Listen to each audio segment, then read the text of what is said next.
Sudxo'rning ayanchli o'limi. Ikkinchi qism.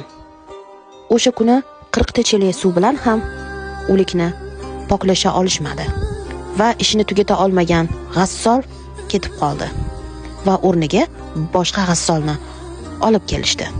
Hozir keladigan g'assolam ishini tugatib ketsin-de.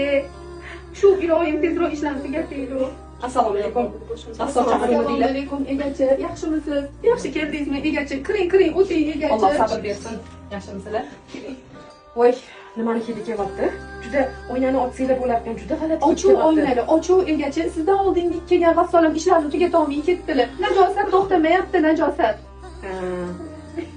Mayli. Menga faqat qarash borsanglar bo'ldi. Hop, qarasham. Birga nima qilib, xudo xolasa chiroyli qilib yuvolamiz. Bularga ham ozor bermaylik. Xo'p, bo'ladi. G'assolga ming rahmat. Shu oxirgi manzillariga chiroyli qilib kuzatib bordi. Ikkinchi kelgan g'assol. Voy, quvvat berib qo'ydi. Qo'yingchi. Alo? Voy, uning nimaga unaqa bo'ladi? Nima bo'ldi? Voy, Allohim, boshimizda shu kuram bormidi, shu ishlar bormidi. Kimga nima bo'ldi? Voy, Allohim. Yuragim yomon bo'lib qoldi. Allohim. Opa, gapirsangiz juda bo'ldi. Mashina avariya bo'ldi, yo'lda ketayotgandi.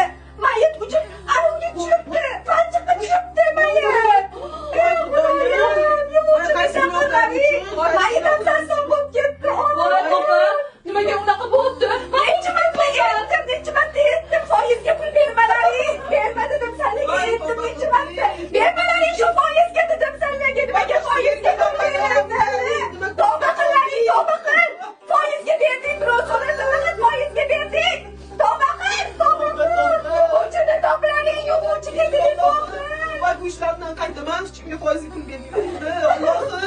Allohim. Mana tavba qilaman, opa. Chiqaramiz. Nima?